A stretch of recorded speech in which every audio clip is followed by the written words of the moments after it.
വാർത്തകൾ വായിക്കുന്നത് അനുജി.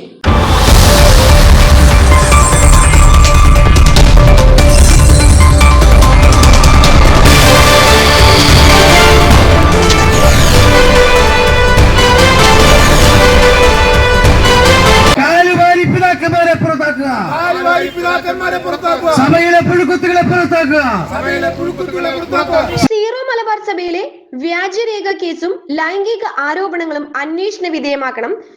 ഭൂമി വിവാദവുമായി ബന്ധപ്പെട്ട വ്യാജരേഖ കേസ് CBIയെ കൊണ്ട് അന്വേഷിപ്പിച്ച് സത്യാവസ്ഥ പുറത്തു കൊണ്ടുവരുവാൻ സഭാ നേതൃത്വം ഗവൺമെന്റിനോട് ശുപാർശ ചെയ്യണം. രൂപതയിൽ സിനഡ് തീരുമാനപ്രകാരമുള്ള ഏകീകൃത വിശുദ്ധ കുർബാന നടപ്പിലാക്കണം എന്നും Catholic Nasrani association chairman doctor MP George, convener Jose Parekattil, treasurer Paulson Kudiyiruppil, വക്താവ് ഷൈബി പാപ്പച്ചൻ, കോർ കമ്മിറ്റി അംഗങ്ങളായ ബൈജു ഫ്രാൻസിസ് തച്ചിൽ, ഡേവിസ് ചൂരമന, MA ജോർജ്, ഷിജു സെബാസ്റ്റ്യൻ, അമൽ ചെറുതുരുത്തി, ആന്റണി മേക്കാൻ തുരുത്തിൽ, ഡെയ്സി ജോയ്, ലാലി ജോസ് എന്നിവർ ആവശ്യപ്പെട്ടു. പരിശുദ്ധ സിംഹാസനം നീളാൽ വാഴട്ടെ. സീറോ മലബാർ സഭ നീളാൽ വാഴട്ടെ. പുഴുക്കുത്തുകൾ പുറത്തു പോകട്ടെ. പാമ്പളാഴി പുറത്തു പോകട്ടെ. ഇടയിന്ദ്രത്തെ പുറത്തു പോകട്ടെ. ഏകീകൃത കുർബാന നടപ്പിലാക്കാൻ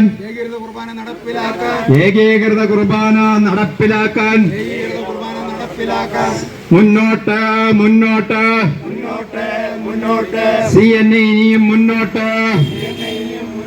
കാത്തലിക് നസ്രാണി അസോസിയേഷൻ സിന്ദാബാദ്.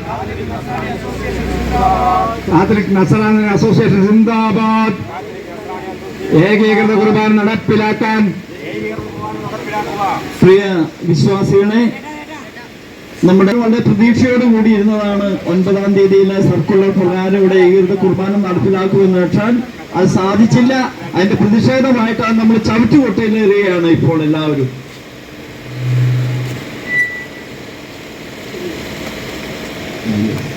ഓക്കെ, വ്യാജരേഖ കേസ് CBIക്ക് വിടുക. കുറച്ച് വർഷങ്ങളായിട്ട് സഭയ്ക്ക് വേണ്ടി പോരാടുന്ന ഒരു വ്യക്തി എന്നുള്ള നിലയിൽ നമ്മളൊന്ന് പിന്നാമ്പുറം തിരിഞ്ഞു നോക്കുമ്പോൾ ഇത് ഒന്നിനൊന്ന് പ്രശ്നങ്ങൾ കൂടുതലായിട്ടാണ് വരുന്നത് എന്ന് മാത്രമല്ല, നിഷ്കളങ്കരായിട്ടുള്ള വ്യക്തികളെ എല്ലാവിധത്തിലും തേജോവധം ചെയ്യുന്നതാണ് നമ്മൾ കാണുന്നത്. നമുക്കറിയാം 2009 1400 കോടി എടയന്ത്രത്ത് പിതാവിന്റെ മാത്രം അക്കൗണ്ടില് സേവ് ഫാമിലി എന്നുള്ള ട്രസ്റ്റിന്റെ പേരിൽ വന്നു. അന്ന് അത് RSSകാർ തടഞ്ഞതാണ് ഏറ്റവും ആദ്യം. ആ തടഞ്ഞു കഴിഞ്ഞപ്പോൾ KR നാരായണന്റെ സാറിന്റെ ഭാര്യ, നമ്മുടെ അന്നത്തെ പ്രസിഡന്റ് ഭാര്യ ഉഷ നാരായണന്റെ പേരില് ഒരു ലെറ്റർ വാങ്ങിയിട്ടാണ് ഈ 1400 കോടി എടയന്ത്രത്ത് പിതാവ് ഇങ്ങോട്ട് ഇറക്കുമതി ചെയ്തത്. ഇത്രയും അധികം തിരിമറി ചെയ്ത എടയന്ത്രത്ത് പിതാവ് PES ആശുപത്രി ആരുടെ പൈസ വെച്ച് വാങ്ങിച്ചു? ലിസി ആശുപത്രിയില് ഇത്രയധികം പുരോഗമനങ്ങളുണ്ടായപ്പോൾ ലിസി ആശുപത്രി നഷ്ടത്തിലാണ്. ദൈവത്തിന്റെ സഹായത്താല് നമ്മുടെ എല്ലാ ഇൻസ്റ്റിറ്റ്യൂഷൻസ് എന്നും നഷ്ടത്തിലാണ്. പക്ഷേ നമുക്ക് കുംഭകോണം എന്ന് പറയുന്നത് പോലെ നമ്മുടെ സ്ഥലങ്ങളും മെഡിക്കൽ കോളേജുകളും എല്ലാം ഇങ്ങനെ വാങ്ങിച്ചു കൂട്ടുന്നുണ്ട്. എന്നിട്ട് കഞ്ഞിയും പയറും മാത്രം കഴിക്കുന്ന കറുതിനാളുടെ തലയ്ക്ക് 40 കോടി കൊണ്ട് ഇട്ടു. ഞാൻ 2009 ഈ പൈസ ഇറക്കിയ ദിവസം എടയന്ത്രത്ത് പിതാവിന്റെ റൂമിൽ ഞാൻ ചെന്നതാണ്. പിതാവിനോട് ചോദിച്ചു. അന്ന് പിതാവ് പറയുന്നൊരു വർത്താനമുണ്ട്, സഭയുണ്ടെങ്കിൽ ജോസഫ് ലാലിയാണ് സഭയുടെ 4 കാലുകളിൽ 1 കാലെന്ന് പറയുമായിരുന്നു. മനസ്സിലായ? ഈ പൈസ വന്ന് ഇറക്കിയതും RBIയിൽ അത് ക്ലിയറൻസ് നടത്തിയതും ഭരണികുളങ്ങരയുടെ ആൾക്കാരെ സപ്പോർട്ട് ചെയ്തത് എല്ലാം ഞാൻ മനസ്സിലാക്കിക്കൊണ്ട് ഞാൻ അന്നേ ദിവസം തന്നെ ചെന്നു 20 കോടി പിതാവിന് കിട്ടിയതിൽ നിന്ന് മാറ്റിയാൽ മതിയല്ലോ. എനിക്കുള്ള പൈസ ഞാൻ പറഞ്ഞ 2009 1400 കോടി പിതാവ് ഇറക്കിയിട്ട് അത് സിംഗിൾ സിഗ്നേറ്ററി ആയിട്ടാണ് പിതാവ് ഇറക്കിയത്. 100 കോടിയായിട്ട് ഓരോ അച്ഛന്മാരുടെ പേരിലേക്കും പിതാക്കന്മാരുടെ പേരിലേക്കും ട്രാൻസ്ഫർ ചെയ്തതല്ലേ. അതിൽ നിന്ന് ഒരു 20 കോടി എടുത്താലേ ഈ സഭയിലെ പ്രശ്നം തീരൂലേ? എന്തിനാ സഭയിലെ വലിച്ചടിച്ച് റോഡിലേക്ക് ഇറക്കുന്നതിന്? പിതാവിന്റെ ആക്ഷൻ ഞാനിപ്പോ കാണിച്ചുതരാം. തലയ്ക്ക് കൈയും പൊടിച്ചു വായം പൊളിച്ചു നോക്കിയിരുന്നിട്ട് ഞാൻ ഇറങ്ങുന്നവരെ പിതാവ് അനങ്ങിയിട്ടില്ല. അങ്ങനെയാണെങ്കിൽ പിതാവ് പൈസ കൊണ്ടുവന്നിട്ടില്ലെങ്കിൽ കർദിനാളിനും അറിയില്ല, ഇവിടെയുള്ള ഒരു ഈച്ചയ്ക്കും അറിയില്ല. അങ്ങനെയാണെങ്കിൽ പിതാവ് എന്തിനാ വായ ഒളിച്ചു നോക്കിയിരുന്നേ? അപ്പൊ ചാടി എഴുന്നേക്കണ്ടേ? ഇല്ല, ലാലി പറയുന്ന നുണയാന്ന് പറയണ്ടേ? പറഞ്ഞില്ലല്ലോ. ഇന്നും ഞാൻ എല്ലാ ദിവസവും മൈക്ക് കിട്ടിയാൽ ഞാൻ 1400 കൊണ്ടുവരും. അപ്പൊ പിതാവ് ഇന്നും വരെയും എന്നെ ഒരു ഫോൺ ചെയ്ത്, ലാലി നുണയാണ് പറയുന്നത്, എന്താണ് ഈ പറയുന്നതെന്ന് ഇന്ന് വരെ ചോദിച്ചിട്ടില്ല. അതിൽ നിന്ന് എന്നെ നമ്മൾക്ക് മനസ്സിലാക്കാം, ഇദ്ദേഹം ഈ 1400 കൊണ്ടുവന്ന് പൂർത്തി വെച്ചിട്ട് സേവ് എ ഫാമിലി എന്നുള്ള ഒരു ട്രസ്റ്റിന്റെ പേരിൽ ഇത് ഒരു ക്രിസ്ത്യാനികൾക്കല്ല, അന്യജാതിക്ക് കൊടുത്തിട്ട് അത് കൈകാര്യം ചെയ്യിപ്പിക്കാണ്. അതുകൊണ്ട് NIA യും CIA യും എല്ലാം CBI-യും ഈ പൈസ എവിടെ പോയി എന്നുള്ളതും ഇതിന്റെ എന്താ പറയാ കൈകാര്യം ചെയ്യുന്ന വ്യക്തികളെയും തീരുമാനം എടുത്തില്ലെങ്കിൽ ഇന്ന് കേരളത്തെ തന്നെ കട്ടുപിടിപ്പിക്കാൻ ഈ അടിയന്തരത്വ പിതാവ് മാത്രം മതി കേരളത്തെ കട്ടുപിടിപ്പിച്ച് ഇല്ലാണ്ടാക്കാൻ. അതുകൊണ്ട് NIA തീർച്ചയായിട്ടും ഈ ഒരു അന്വേഷണം എടുക്കണം. ഈ 1400 എവിടെ പോയി, ആര് കൈകാര്യം ചെയ്യുന്നു, ഇതിന്റെ വൈറ്റും ബ്ലാക്കും ഒക്കെ എന്താണെന്നുള്ളത് തീരുമാനമെടുത്ത് മനസ്സിലാക്കിയില്ലെങ്കിൽ ഇന്നത്തെ സഭ ഇതുപോലെയല്ല, ഇതിലും വലുതായിട്ട് നശിക്കും എന്ന് ചാണക്യൻ ചക്യത്ത് 5000 രൂപ പോലും ഇല്ലാതിരുന്ന ചക്യത്ത് പിതാവ് ഇന്ന് കോടികളുടെ അധിപനാണ്. ഇവിടെ നടത്തുന്ന എല്ലാ ചൂഷണം ചെയ്യുന്ന അച്ഛന്മാരെയും പിതാക്കന്മാരെയും എല്ലാം കൊണ്ട് നിവേദിതയിൽ ഒരു ട്രീറ്റാണ്. മനസ്സിലായോ? അവിടെ ഒളിപ്പിച്ചു നിർത്തും ഒരാഴ്ച.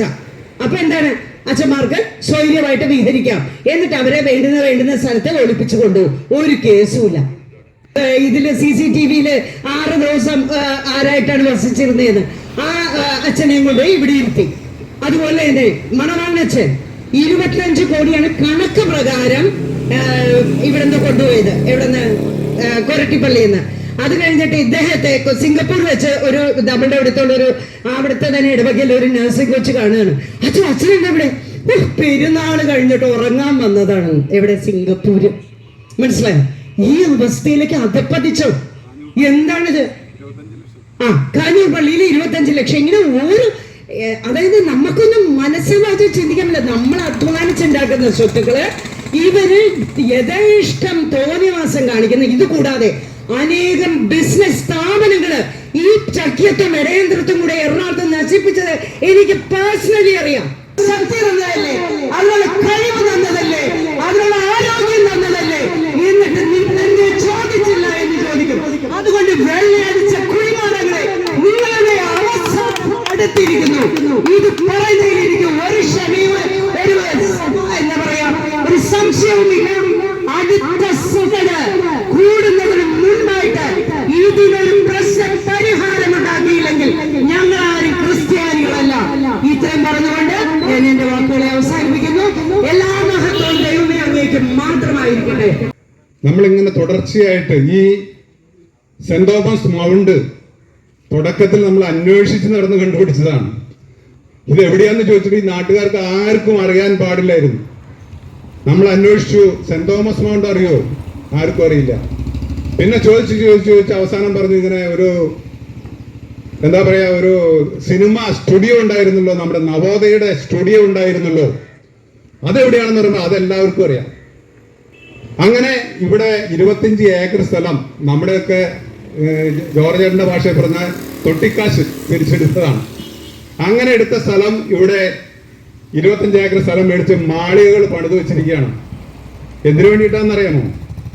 ഇവിടെ ഈ 5 ലക്ഷമല്ല 50 ലക്ഷം അധികം വരുന്ന സീറോ മലബാർ സഭയുടെ അൽമാരുടെ കാര്യങ്ങളെ പറ്റി ചിന്തിക്കാനും അവർ വേണ്ടുന്ന ആത്മീയ കാര്യങ്ങളിൽ തീരുമാനമെടുക്കുന്നതിനും വേണ്ടിയിട്ട് സിനഡ് കൂടുന്നതിനും മറ്റ് കാര്യങ്ങൾക്കുമായിട്ട് ഒരു സംവിധാനമാണ്. ഇപ്പൊ ഇവിടെ കുറെ അധികം സിനഡ് കൂടുന്നു നമ്മൾ കണ്ടു. ഇവിടെ എന്താ നടക്കുന്നത്? സത്യത്തില് ഒരു ദിവസം ഞാൻ ഒരു കഴിഞ്ഞ മാസമോ മറ്റാണ് ഈ സിനഡിനെ പറ്റി കണ്ടത്. ഒരു മെനു ലിസ്റ്റ് അതില് എഴുതി വെച്ചിരിക്കുകയാണ് താറാവ്. നിങ്ങളെ പോലെയുള്ള ഈ കള്ളന്മാർ നടത്തുന്ന കാര്യങ്ങൾ പറഞ്ഞുകൊണ്ട് ഞങ്ങള് മറ്റു ജനത്തിന്റെ ഇടയിലേക്ക് ഇറങ്ങി ചെന്നാൽ ചൂലും കെട്ടിലടിക്കൂലേ? ഇതേപോലെ ആഭാസത്തരം നടത്തുന്നവരാണ് നമ്മുടെ സഭാപിതാക്കന്മാരെന്ന് പറഞ്ഞാൽ ചൂലും കെട്ടിലടിക്കില്ലേ? നിസ്സംഗത വെടിഞ്ഞുകൊണ്ട് ഈ പ്രശ്നം പരിഹരിക്കണമെന്ന് ഞങ്ങൾ വിശ്വസിച്ചിരുന്നത് അവര് പരിഹരിക്കാൻ വേണ്ടി ഈ മേജർ ആർക്കി എപ്പിസ്കോപ്പൽ അസംബ്ലിയിലോ അല്ലെങ്കിൽ ഈ സിനഡിലോ ചർച്ച ചെയ്യുമെന്നാണ് മനസ്സിലാക്കിയിട്ട് ചെയ്യും ഞങ്ങൾ വിചാരിച്ചിരുന്നത്. നിർഭാഗ്യവശാൽ അങ്ങനെയൊന്നും ഉണ്ടായി എന്ന് നമുക്ക് പറയാൻ ഇതുവരെയും കഴിഞ്ഞിട്ടില്ല. ഇവർക്ക് അതൊരു വിഷയമല്ല. ഇവര് മാർപ്പാപ്പയുടെ പ്രശ്നം ഇവരെ കാണുന്നില്ല. ലോകം അംഗീകരിക്കുന്ന മാർപ്പാപ്പയുടെ വാക്കുകളെ തള്ളിയിട്ട് ഇവർക്ക് എത്ര കാലം മുന്നോട്ട് പോകാൻ പറ്റും? ഈ പറയുന്ന 50, 55, 60 ലക്ഷത്തിൽ വരെ വരുന്ന സിറോ മലബാർ സഭ വിശ്വാസികളെ ഇവര് അവരുടെ കാര്യം പറഞ്ഞ് തലയെണ്ണി കാണിച്ചുകൊണ്ട് നമ്മുടെ ഗവൺമെന്റിന്റെയും മറ്റു വിഭാഗത്തിന്റെയും ഇടയ്ക്ക് നിന്ന് കാത്തലിക് നസ്രാണി അസോസിയേഷൻ എന്ന് പറയുന്ന സംഘടനയും അതിന്റെ നേതാക്കന്മാരും ചങ്ക് പിടിച്ച് ഈ സിറോ മലബാർ സഭയുടെ തെറ്റായ ചെയ്തികൾക്കെതിരെ പടപൊരുതിക്കൊണ്ട് ഈ പറയുന്ന രീതിയിൽ നിൽക്കുമെന്ന് പറയുവാൻ വേണ്ടി ഞാൻ ഈ അവസരത്തെ വിനിയോഗിക്കുകയാണ്. ഇതിലെങ്കിലും മെത്രാന്മാര് ഇത് വ്യക്തമാക്കണമെന്ന് ഞങ്ങൾ ആവശ്യപ്പെടുകയാണ്. എത്ര കുർബാന ചൊല്ലാതിരുന്ന എത്ര വൈദികരെ സിനഡ് തീരുമാനപ്രകാരം പുറത്താക്കിയെന്നും എത്ര പള്ളികളിൽ ഏകീകൃത കുർബാന ചൊല്ലിയെന്നും ഈ മെത്രാൻ സിനഡിലെ മെത്രാന്മാർ വ്യക്തമാക്കിയില്ല എങ്കിൽ ഇവരെ ഇറക്കുന്ന ഈ സർക്കുലറിന് എന്ത് യോഗ്യതയാണുള്ളത് എന്ന് ഇവരോട് ഞാൻ ചോദിക്കുകയാണ്. അതോടൊപ്പം 49 മെത്രാന്മാര് ഒരുമിച്ച് ഒപ്പിട്ട സർക്കുലറുണ്ട്. എല്ലാം 49 പേരും ഏകകണ്ഠമായിട്ട് തീരുമാനിച്ചു ഏകീകൃത കുർബാനയെ ഇവിടെ നടപ്പാക്കുകയുള്ളൂ എന്ന്. എന്നിട്ട് ഇവിടെ ഏകീകൃത കുർബാനയ്ക്ക് വേണ്ടി ഒപ്പിട്ട ഈ 49 പേരിൽ 5 പേര് അവര് വിയോജിപ്പ് പ്രകടിപ്പിച്ചിട്ട് ഇവര് ഈ സിനഡ് പിതാക്കന്മാർ അവർക്കെതിരെ നടപടി എടുത്തോ?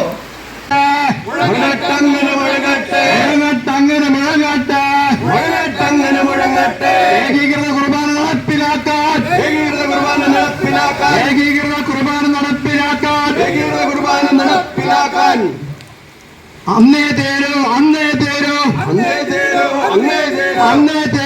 ഈ പ്രതിഷേധം.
25 വർഷത്തെ പാരമ്പര്യമുള്ള അങ്കമാലി പട്ടണത്തിലെ പ്രമുഖ സാനിറ്ററി ഷോപ്പായ JK ഏജൻസീസിൽ നിങ്ങൾക്കായി ഇന്ത്യയിലെ തന്നെ ഏറ്റവും മികച്ച പമ്പ് സെറ്റുകളായ ടെക്സ്മോ മോണോബ്ലോക്ക് പമ്പ് സെറ്റുകൾ, സമ്മേഴ്സിബിൾ പമ്പ് സെറ്റുകൾ, ബോർവെൽ പമ്പ് സെറ്റുകൾ എന്നിവയും പ്രമുഖ ഇന്റർനാഷണൽ ബ്രാൻഡുകളായ ഗബറിറ്റ്, വിയേഗ കൺസീൽഡ് ടാങ്കുകൾ, ബാത്റൂം ആക്സസറികൾ, ജാഗ്വാർ കമ്പനിയുടെ വാട്ടർ ഹീറ്ററുകൾ എന്നിവയും പ്രമുഖ കമ്പനികളുടെ ഉൽപ്പന്നങ്ങളായ ആസ്ട്രാൾ PVC പൈപ്പുകൾ ഫിറ്റിംഗുകൾ, ASTM പൈപ്പുകൾ ഫിറ്റിംഗുകൾ, CPVC പൈപ്പുകൾ ഫിറ്റിംഗുകൾ, ബോർവെൽ പമ്പുകൾക്ക് ഉപയോഗിക്കുന്ന ടെക്സ്മോ കമ്പനിയുടെ കോളം പൈപ്പുകൾ, വാട്ടർ സ്റ്റോറേജ് ടാങ്കുകൾ, പ്രമുഖ കമ്പനികളായ ജാഗ്വാർ, എസ്കോയുടെ ബാത്റൂം ഫിറ്റിംഗുകൾ, സാനിറ്ററി ഫിറ്റിംഗുകൾ, ഏഷ്യൻ പെയിന്റ്സ് കമ്പനിയുടെ ബാത്റൂം ഫിറ്റിംഗുകൾ, സാനിറ്ററി ഫിറ്റിംഗുകൾ, സിറ സാനിറ്ററി ഫിറ്റിംഗുകൾ, ബാത്ത് സാനിറ്ററി ഫിറ്റിംഗുകൾ എന്നിവയും